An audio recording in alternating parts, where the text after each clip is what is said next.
Wah kula mlebu wonten pawulangan. Getun kula. Bareng Rikana Pati kula ajeng wangsul mangke riyin. Sampun kesesa.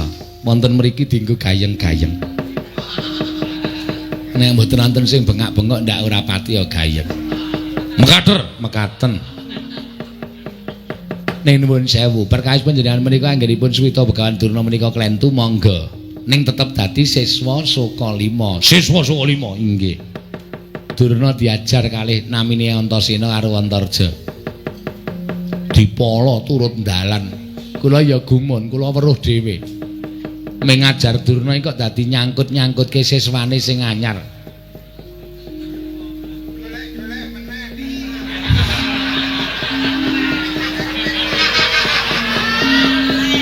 Maksudipun nyangkut-nyangkut ki pripun? Wong ngajar karo Durna kok dadak purite sing anyar disangkut-sangkutke. Ngenten iki. Sirahe Durna ditutuki, mati kowe Durna. Kowe wong sing tumindak ora sak mestine mesti mati ning negara Ngamarta. Ayo nek perlu omongno siswa-siswamu kon ngeroyok Antarja Antasena. Aku ora wedi. Iki Antasena sing bakal ngajar karo kowe. Ayo omong wagiran ngono. Omong siswamu anyar jenenge wagiran jejekane nang kene. Omong. Panjenengan jenenge disangkut-sangkut. Mangke riyen.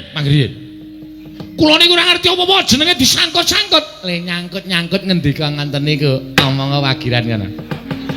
Nonton wayang Ranggara kok cah tipis. Ming paitan abab tok. Biasane ngekeki rokok dalange kok blas ora. Wis tipis uripmu wagiran ngoten niku. Nganten niku le omong. Asli kula mboten ngapusi. Ayo nek pancen kowe kewagiran kon tekan kene, tak jejekane sampean ditantang ngoten niku. Lho, kula ora ngerti apa-apa ditantang. Perkarane ora perkara kula mbelani Durna, ning perkara harga diri kula. Ah inggih.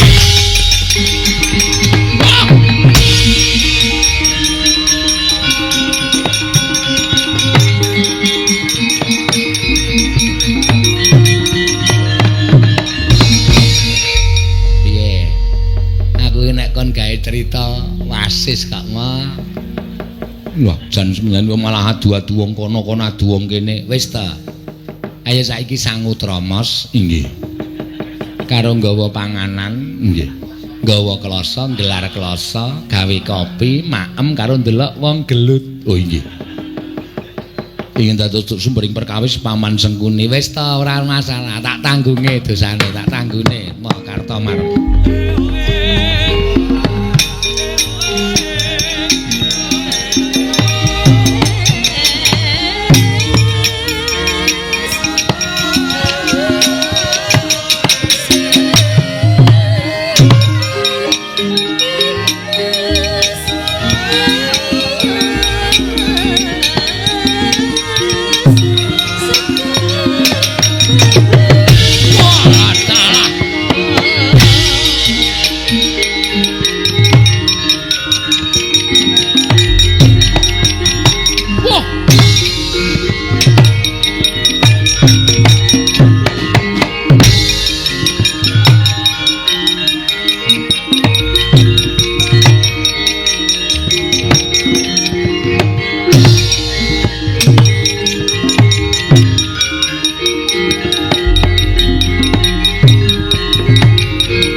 Satriya malah kadhak ning ngarepe Prabu Gendra Suwarawati.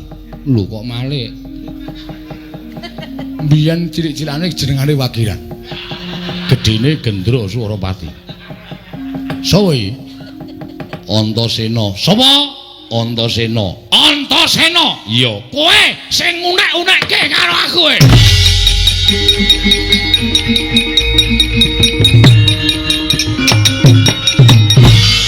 Aku salah apa? Aku luput apa? Perkara areng nglabrak karo Begawan Durna monggo. Kuwi dudu perkaraku. Pancen bener aku siswaning Durna ning anyar. Aku ora ngerti kentang iki lakon pojok lereting kanan. Lah kok dadi kowe ngunek-uneke karo Prabu Gendra Suwarawati, aku salah apa? Piye, Kang? Tanduki wae, Dimas. Nek kira-kira Bondo kalani diajar wong loro. Kowe muridé Durna to? Iya. Kowe nek aku to. Kowe ngantem Durna. Ayo omong wagiran. Ayo kon rene wonge. Wagiran ki musiswamu anyar to. Tak jejegane. Kowe muni ngono to? Oh, hooh. Wah, setan kowe iki. Kowe pancen menungso ora tatanan. Aja mbok sambung rapetke Durna karo aku. Kuwi dudu perkaraku. Kowe nglabrak Durna ya nglabrak kok. Ning aku ora trima. Perkara aku mbok unek kaya ngono kuwi. Aku ning negaraku ki ratu tanpa tanding.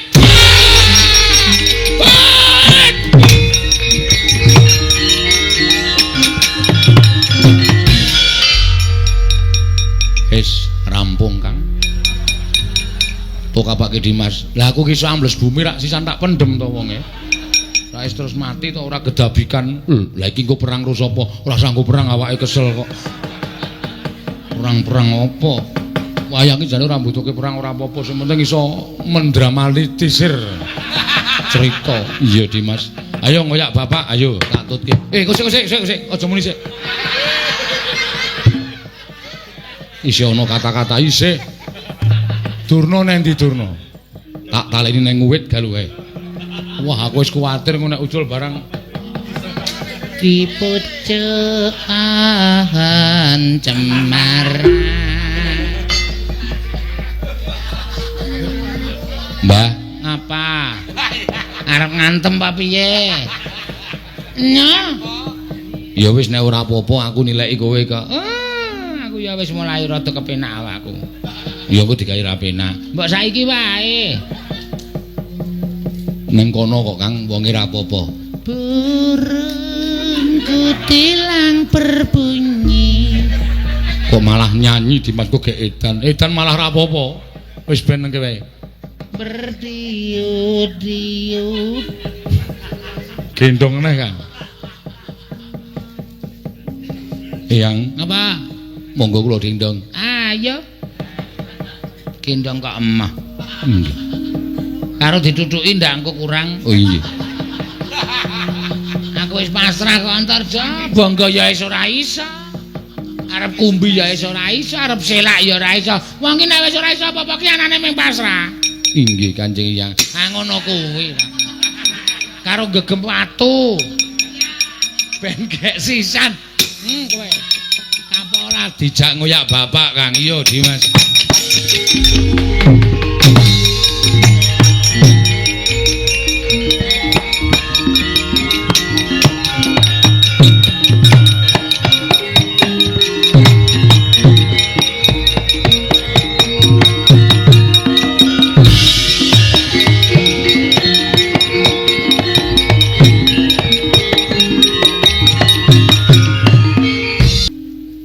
Ngaturaken sembah pangabekti kula kunjuk Ibu. Iya nggir. Abimanyu ndak tampa ora liwat pangestu ning pun Ibu Tampanana kula pundingga jimat. Ibu Wara Sri Kandi kula ngaturaken bekti kula kunjuk. Tobat tak tampa Abimanyu. Ora liwat pangestu Ibu Tampanana ya nggir. Kula pundingga jimat paripe dayana ning kasantosan. Kula ngaturaken bekti. Ndarawara Sembadra. Iya. Semar ndak tampa. Ndarawara Sri Kandi kula ngaturaken bekti. Tobat Semar tak tampa. Kula ngaturaken bekti Ndarawara Sembadra. Nala Garing ndak tampa. Ndarawara Sri Kandi kula ngaturaken bekti. Iya, Nala Garing tak tampa. Kula ngaturaken bekti Ndarawara Sembadra. Petruk ndak tampa. Ndarawara Sri Kandi bekti kula. Tobat Petruk tak tampa. Kula ngaturaken bekti Ndarawara Sembadra. Iya Bagong tak tampa. Kula nyuwun sak mangkon Ndarawara Sri Kandi. Tobat iya. Ndak tampa pangestu Tampanana. Nggih, sangat anggen kami ndadosaken jimat paripe. Abimanyu kaya ngene rasane wong kang kabondo marang rasa kangen nglamat majaku. Jejering ibu ing ora bakal bisa dipisahake. Nadyaning swasana apa wae ya mung emane rasa kangen ingkang ndak gimbul sayekti keregetan marang pasumpenan ingkang wis ndak lakoni.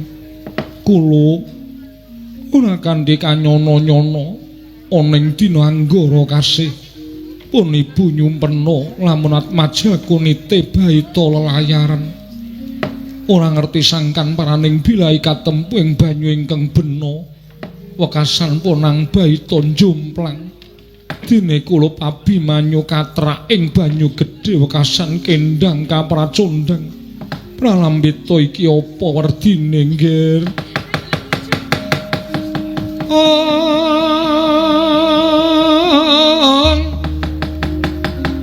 Bermarare mangoswamya ngambrang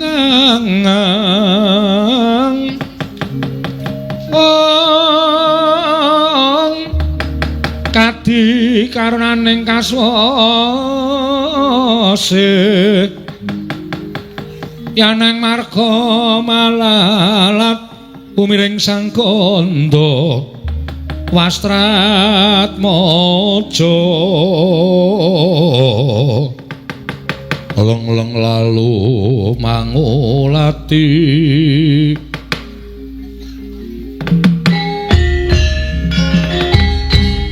katrenjo rawing sang Arjuna gagya kagat kang samya mulat mulat para sang Arjuna semunyakan kamanungsan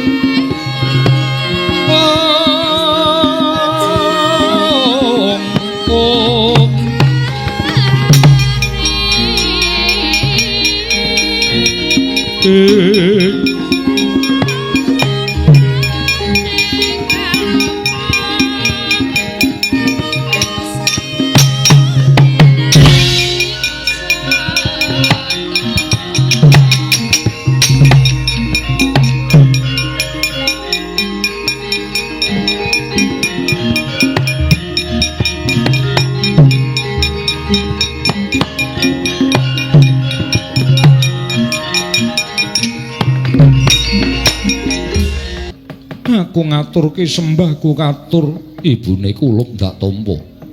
Kula ngaturake sembah mapek kula kunjuk pangeran Nyaya Sri Kandi ndak tampa.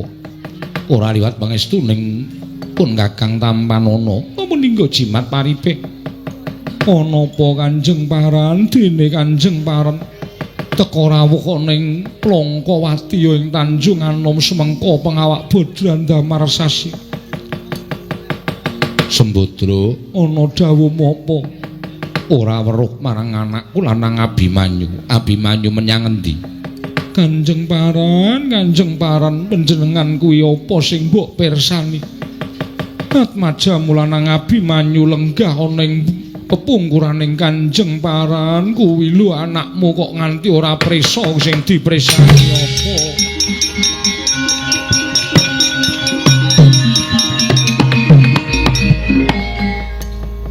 Abimanyu kula wonten timbalaning ngadhawuh Kanjeng Rama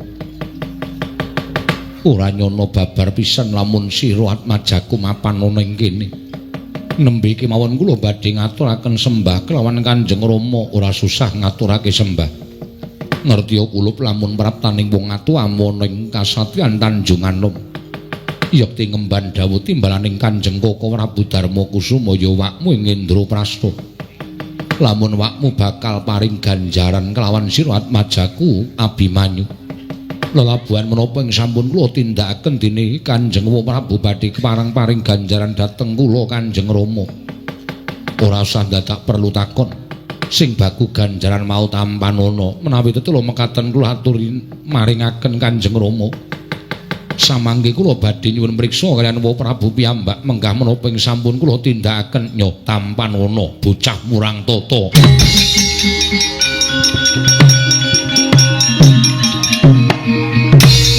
Tobat lake piye Kyai Semar kok dadi kaya ngono kahanane. Tobat ora ngerti sangkan parane lha kok dadi Abimanyu dicempalani karo wong tuane Kyai Semar aja meneng wae Kakang Semar. Kono kawan ayo do.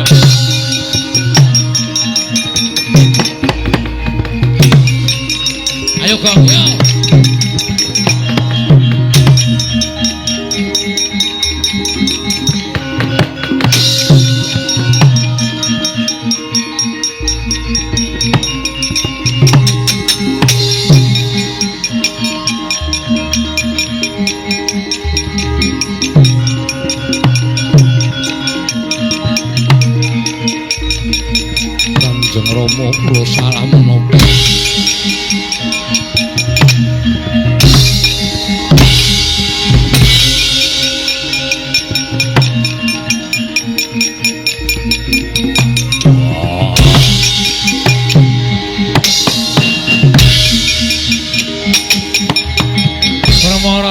swanya ngambreng kadi karunaning kaswase dosang gondo astrat mojo longleng lalu mangulati wah jlambrong luwih dhisik tekan Tanjung Anom wah Bimanyu wis mbok ajar jlambrong sing duwe kewajiban mateni anakmu aku dudu kowe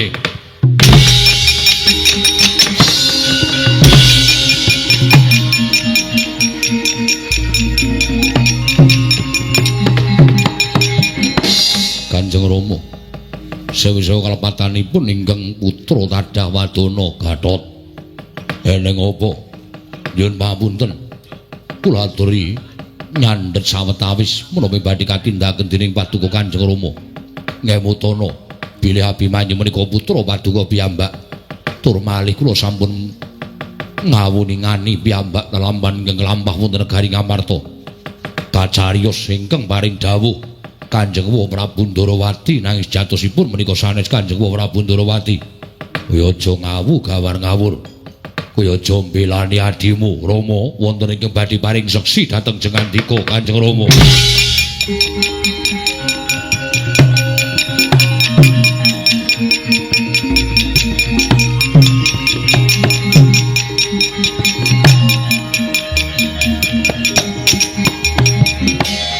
Saidan Antasena ngopo aku Pak sing iso mbuka wiwara pepeteng negara Ngamarta apa sing ndikake Waireng mau jatine usuk ora saka ngendikane Waireng sapa nek bapak tak kandhani mesti ora percaya sapa Saidan sing dadi Siwa Ndarawati mau ora liya kejaba mung gurumu guru sapa Eyang Penemban Durna wah aja ngawu gawar ngawur aja main pukul aku ki ngomong ki apa anane kok bras yen pancen wis iso ngandhake kudu ana buktine Kang gorene Kang menungsane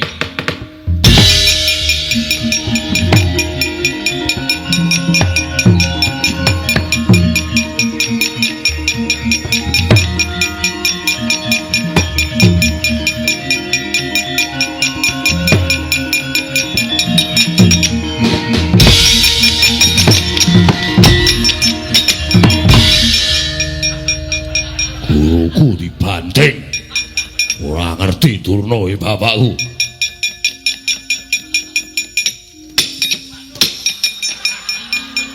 rame iki dadine ayo arep ngapa kowe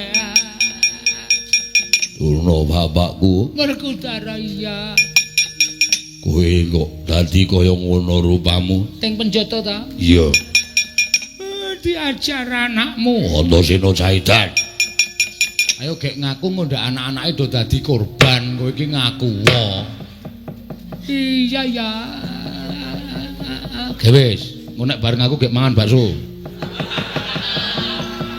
gewis aku diturai wae turai rasa kuwatir tak pesenke pisan ora nggo mi waduh kok perintah ora nggo mi barang Werkudara, aku njaluk ngapura ya Werkudara. Njaluk ngapura piye?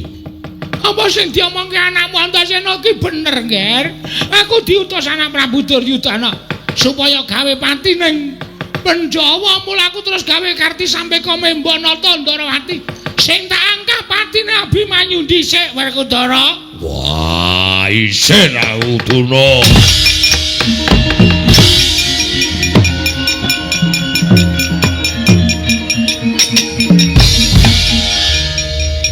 Bapakku cetha metu le dadi muridmu. Ora mungkin ijazah isih tak gawa. Ijazah dengkulmu melonsot ora. Kang, apa Dimas? Nang ndi kowe? Karepe piye? Durna digawa. Engko nggo bukti karo Paman Janaka utawa pemundhen Pandhawa liyane. Ya. Kakang Garukaca nyegato mak cilik ning ajar Adimulanang. Ya Dimas.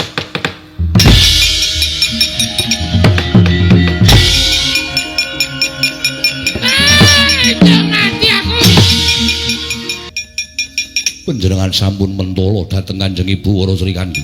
Panjenengan ugi mentala dhateng pun Abimanyu paman mangke kula ing badhe njlentrehaken lampanipun. Tetuko. Ayo seminggir. Iki perkarane Janaka. Kaya wis ora duwe rai saka pakartine adimu Abimanyu. Janaka wong tuwa sing ora iso nggula mentah karo anak. Estunipun rasah wangsulan. Namung badhe matur, ora sah matur seminggir. Kula ingkang badhe duwa dhateng paripun Paman Arjuna yen wani karo Janaka ayo ngajak apa kowe cah bagus.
Kula rumaos mboten lepat, kula rumaos mboten klentu.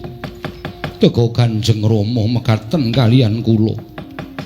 Nganti kutah ludira. Wewujutanmu dijempalani karo wong tuamu kula. Nggih Kanjeng Ibu. Kula kedah kados pundi? Wis ayo bali wae. Lunga saka Tanjung Anom golek slamet.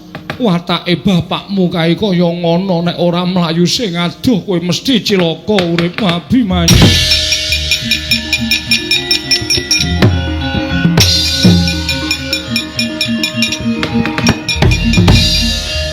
Sake ya, Truk? Ora pati ya. Truk. Nggo karo nggo ngaso, Truk, mosok playon terus. Iku aku arep ngadepi Ndara Janaka tak elingke. Wis sasane-ane. Ya wis mlayu melu mlayu Ndara Wara Sembadra wae malah tentrem. Wong kaya ngono nek ora delengke karepmu lho, aku wis ngandani lho. Nek ning apa-apa aku ora tanggung jawab. Kuwi arep ndi? Arep melu Ndara Wara Sembadra. Mlayu lunga saka Tanjungan karo Ndara Abimanyu. Heeh. Aku tak nyoba ngelekke Ndara Janaka. Sangganan dhewe nek ning apa-apa.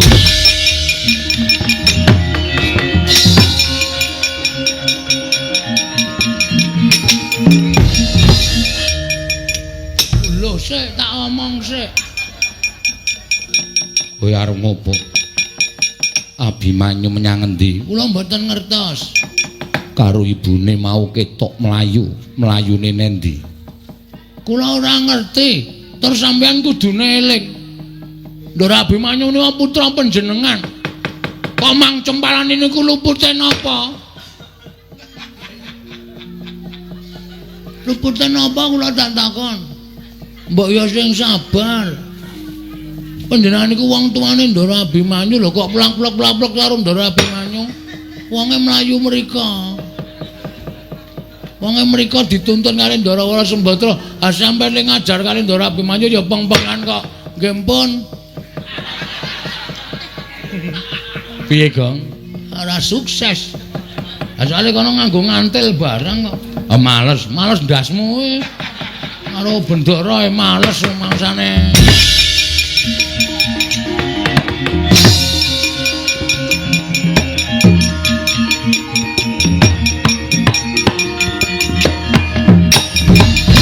Narainasmu bang mangaruna kadinetrane nganggo rapo sabdaning kukiloring kanigara sageter kene donganing kong lir wuwu sing pene panca madheg pertapan widara payung.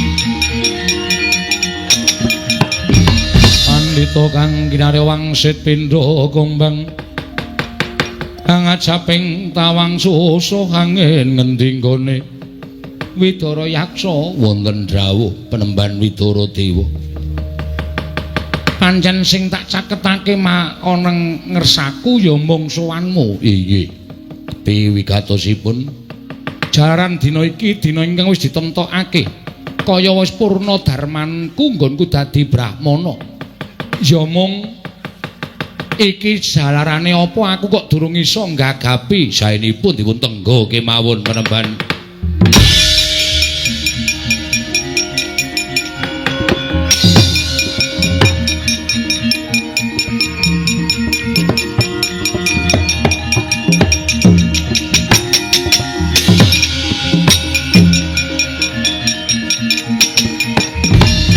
Laruta saking Gudha Sang Kurukula yen amutusa Sang Sri Gusti Ayu nuwun sewu panjenengan menika sinten aranku Wara Sembadra Penemban iki pertapan ngendi menika pertapan Widara Payung kula Begawan Widara Dewa menika cantrik kula Widara Yaksa wonten menapa kok mlajar-mlajar Penemban aku nyuwun pengayoman aku dioyak-oyak karo bojoku arane Raden Janaka garwaku nyempalani atmajaku ya anake dhewe Abimanyu ingkang ana ing pepungkuranku iki nganti kaya ngono wujudane Penemban aku nyuwun aku delikno aku singitno Penemban supaya slamet saka ya kuwi garwaku Raden Janaka. Waduh, kula mboten saged lire kepiye sebab kula nembe dipun timbali dening dewa krana dewa sakmangke badhe ngawontenaken upacara. Upacara apa? Upacara badhe nyemplungaken titah wonten ing kawah Candradimuka. Titah menika kalih pawestri lan jaler. Lupute apa titah mau teko arep dicemplungake ana ing kawah krana dawah wonten ing kayangan ngrisak pepasrening kayangan nuwun sewu Penemban sing jeneng tiba mono janjane ora iso diluputake merga kuwi katindakake kanthi ora sengaja tembung tiba lan niba kuwi beda yen niba kuwi tegese pancen disengaja bakal ngrusak kayangan nang yen tiba rak ya ora sengaja mula ora iso diluputake ning dewa tetep nglepataken kosek banjur titah loro mau sapa yen Penemban prisa sabdaning dewa ingkang kula tampi setunggal jaler ingkang setunggal pawestri ingkang setunggal nami Raden Gatotkaca ingkang setunggal nami Dewi Wara Srikandi jelek dadi buta Sang Wara Sembadra.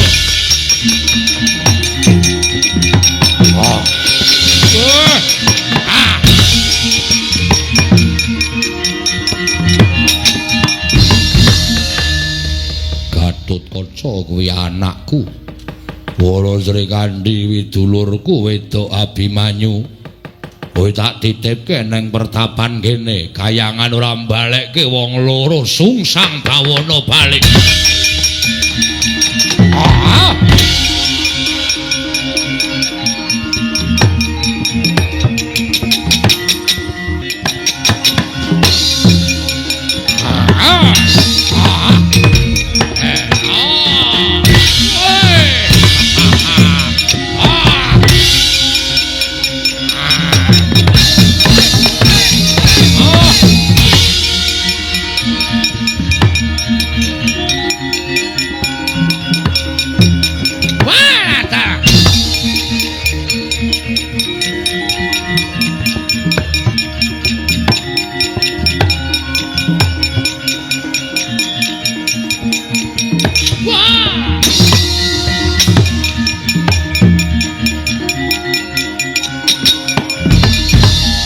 Kakang Narada punapi wonten menapa teka sak jawining kayiwangan katingal geger perkencong warudaya pak-pak-pong bu bola ngali jodhe sapa sing gawe wonten yaksa di wonten yaksa inggih ingkang ngamuk punggung Suratamtaha Nirbaya Nirwikara Pepasren ing Kayangan dipun rusak, dipun obrak-abrik, sumbar-sumbar. Menawi titah kalih Sri Kandi kaliyan Gatotkaca mboten dipun wangsulaken, sajaipun yaksa menika badhe ngamuk wonten ing Kayangan. Di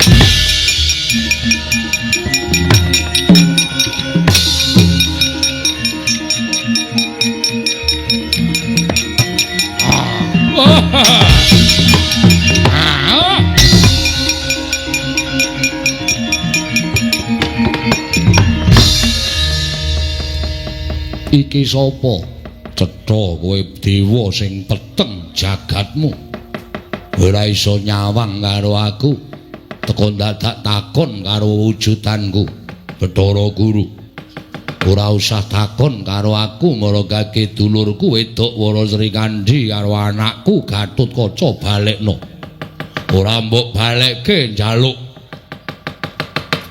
Cara kepiye nggonku ngobrak-abrik Kayiwangan. Dalah menika Sembadra menika. Kakang teko saged dados yaksa. Weh, Sembadra menika ya iso dadi buta. Sembadra ya kuat nyewa sandangan buta.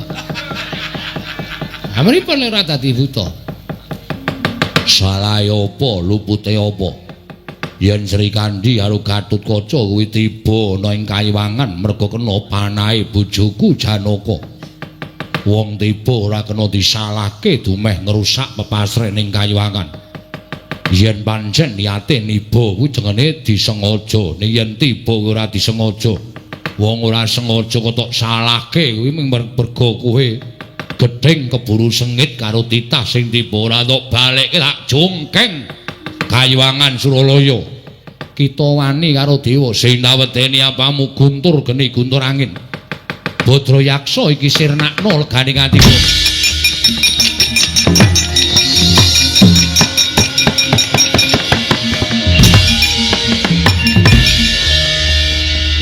Pripun guntur geni guntur angin ping drap-drup. Mboten wonten ngengingi kalian pun Badra yaksa. Mboten temomo, Kang. Mestinipun mboten temomo. Pripun? Nah ingaten tetep kula ngakoni keunggulanipun Badra yaksa. Inggih unggul 1-0. Kakang Trada mbok sampun kados mekaten. Cekat-ceket kemawon. Sri Kandi kaliyan Gatotkaca badhe kula wangsulaken wonten ing Janaloka. Kita ya kudu bali marang Janaloka. Ya janji ngapusi aku munggah neng Kayangan.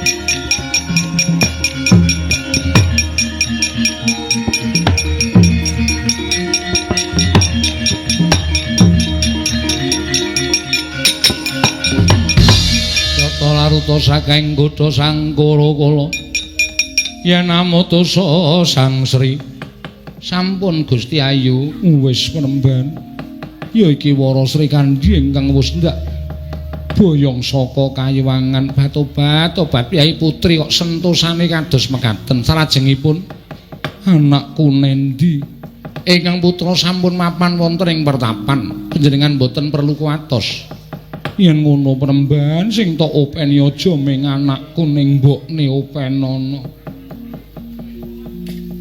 Piye Badra yaksa? Angge-angge orong-orong. Ora melok gawe melok momong. Ning ora apa-apa kanggo nyelametake sugenge Wara Sembadra Dewi Wara Sri Kandi Gusti Ayu monggo panjenengan kula tampi. Aja mimbuk tampa dadi abdi penemban aku tak suwita selawase urip. Kula inggih badhe suwita slaminipun gesang. Piye Badra yaksa? Wah menika kanugrahan. Dipun tampi penemban. Oh inggih kula tampi.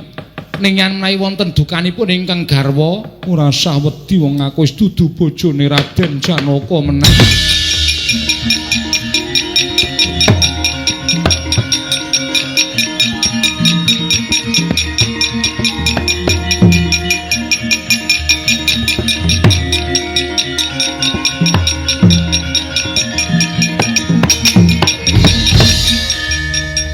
Anggene ku mlayune mriki.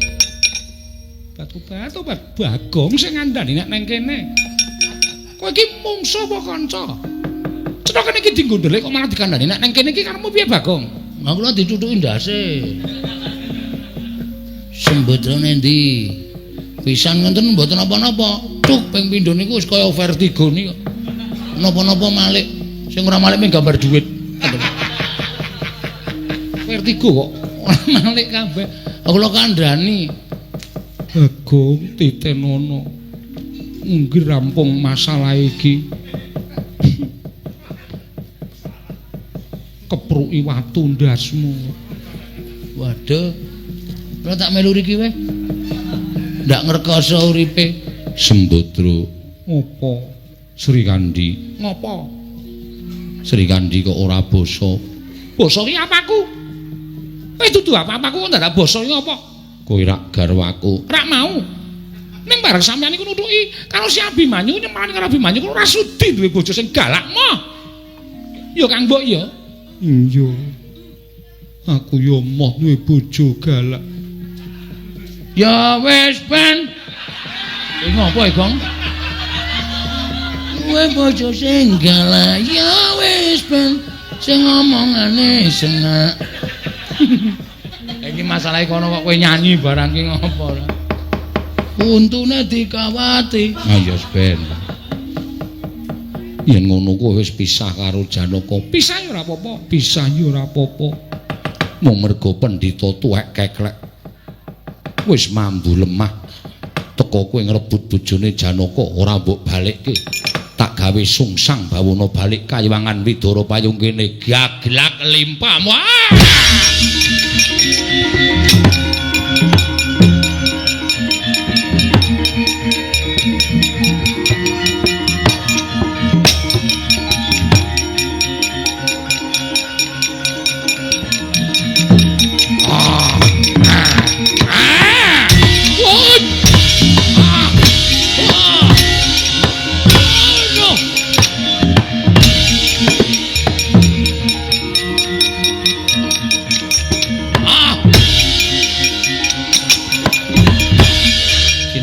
Mestakaning dening Sang Arjuna nalika semanten disabetake bantole calwujud raseksa nenggih Raden Harya Setyaki.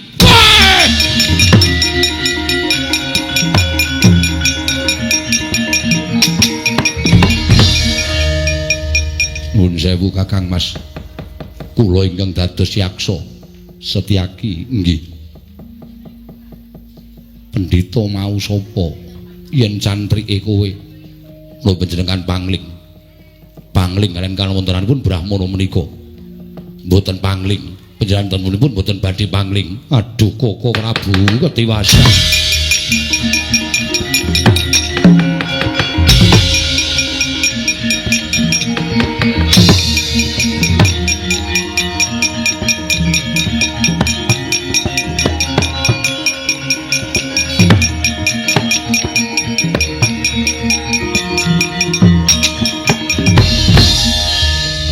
Raden kok nyembah kalian kula?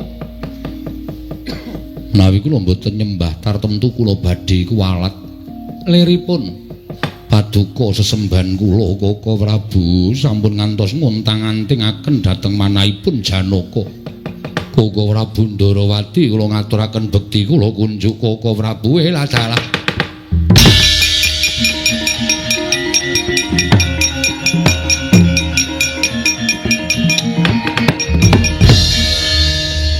Koko Prabu dadak pewujudan Brahmana. Yektine aku dinawi dening para Jawata. Ya mung sing gedhe pangapuramu pustaka Jamusklima Sada tak suwun ngampil. Tak candya ning Kancing Gelung Arjuna. Liripun kados menapa? Kadya syarat tumurun ing wahyu katentreman. katentreman meneh. Tak cocok lho iki malah senengane mentahke. Tembung dipundi kok ming katentreman pun tentrem tasih tentrem malih pun tentrem tasih tentrem malih. Tentrem selawas-lawase. Sesuk janakane ganti wae. Senengane mbedheki ora. Aku ming gumun Bagong kok iso manika warna wahyu katentreman. Niku sing niki niku wahyu katentreman lahir batin. Oh. Sing winganane niku wahyu katentreman jroning dusun, ngadusun desa ngadesa. Ana dewi wonten tentrem niku namung siji, anu artine ning bermacam-macam. Iya. Ya wis syukur nang ngono. Koko Prabu dawuh kalian kula. Abimanyu Nyidra Pustaka Jamus Klimasada dudu aku wong pusaka tak asta. Dudu aku ning mbok menawa ana wong liya. Ah, ger kula nyawun kewelasan.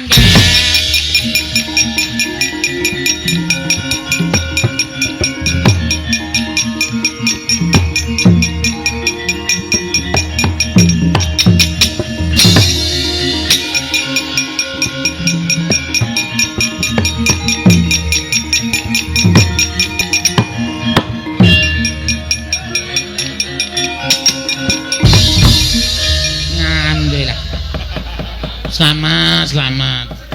Tak kira arep dibanting meneh karo si Antarja. Oh, nggih. Bapak Durna, inggih. Ana apa Antarsena? Mimba kowe, Pakde. Lho, mimba aku? Heeh. Dawuh karo bapak karo mak cilik sing nyolong pustaka Jamal Klimasada Abimanyu. Mula Abimanyu mau diajar karo bapakne mergo cangkeme Durna. Oh, lah ta. Ayo. Bagong ora edan, men. Ndara Abimanyu terluka. Mergo saka lambene Durna. Coba Gong. Untukku lagi lara tak dupak. Hah? Sing endi lara? Wes aja. Mangap. Kae. Wo, nek kuwi ora krowok nek kuwi. Wedan. Pendhita kok ceroboh. Ngeri. Kok ya mentolo-mentolone nyawang untune Durna to. Sengit aku lho. Truk. Lah itu sapa? Durna. Mosok. Nek. Lho, masalah apa niku durung teng mriki? Ngandhake nek Abimanyu nyolong pusaka Jamal Klimasada. Kok iso? Membos Jiwa Ndarawati. Wis.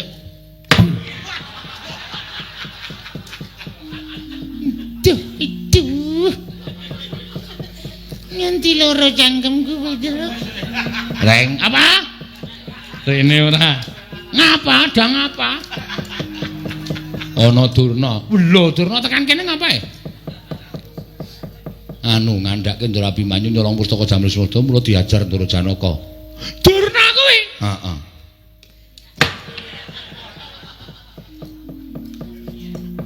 Pak, Rene ora? Nang apa? Durna lho. Penembane enten apa? Semar aku njaluk ngapura Semar. Aku wis berkata bohong. Aku wis ngucap ora bener Abimanyu tak dakwa. Nyolong pustaka Jamus Klimasada Semar. Aku seluput. Wah, sampeyan ku pancen.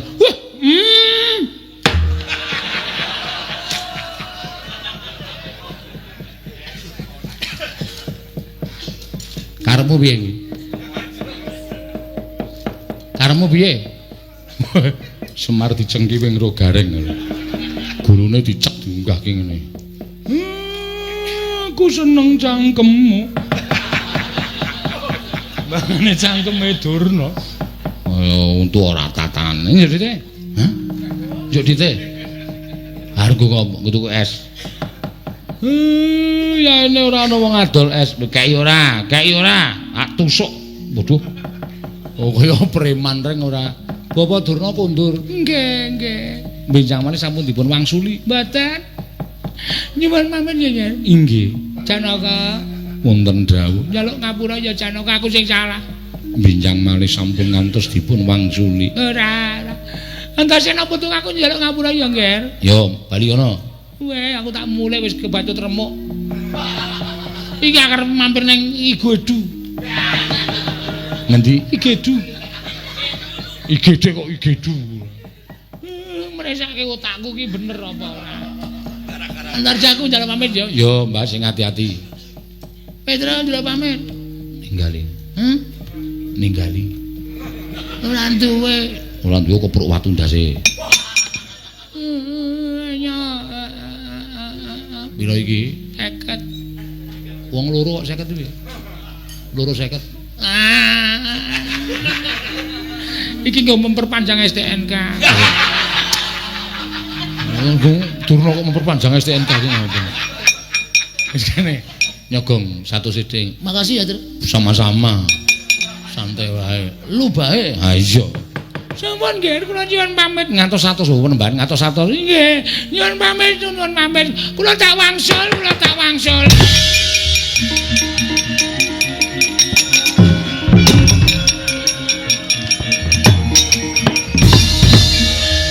Petro, Non.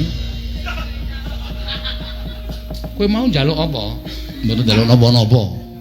Aku ora seneng. Kowe kira wis diwenehi bayar karo Pandhawa to? Nggih. Nek ana wong ngono kuwi kowe iki ketok banget ndermis lho. Kaya wong ra kopen. Ayo balekke.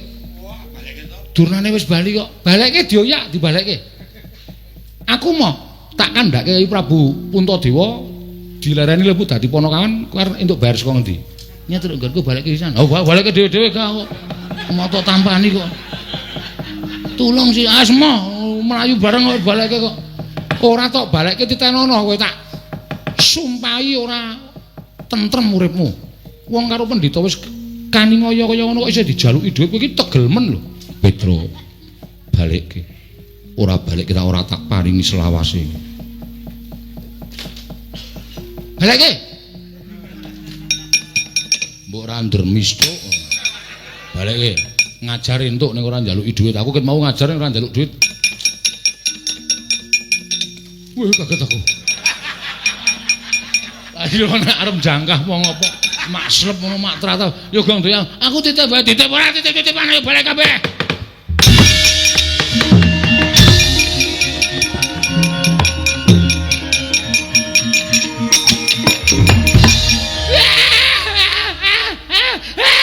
Petro! Aku wis keloro-loro. Wis Petro. Sik. Engko nek krungu wong kono darane aku ngajar meneh. Pedro, aku aja diajar. Ajeng ngundurke arta. Lho duit apa? Limaringi sampean wau. Aku ikhlas. Ning riko sing ra ikhlas. Pun kok, marai masalah. Nyambalekke dit. Kok teles? Kanggo ngelap nguyuh mawon. Aidan ora.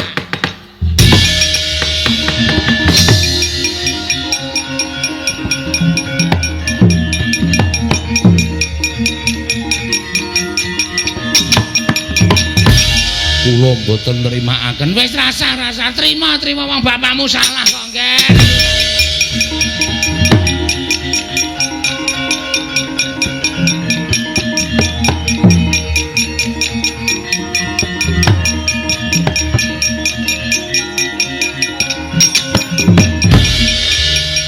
Werkudara arep ngopo?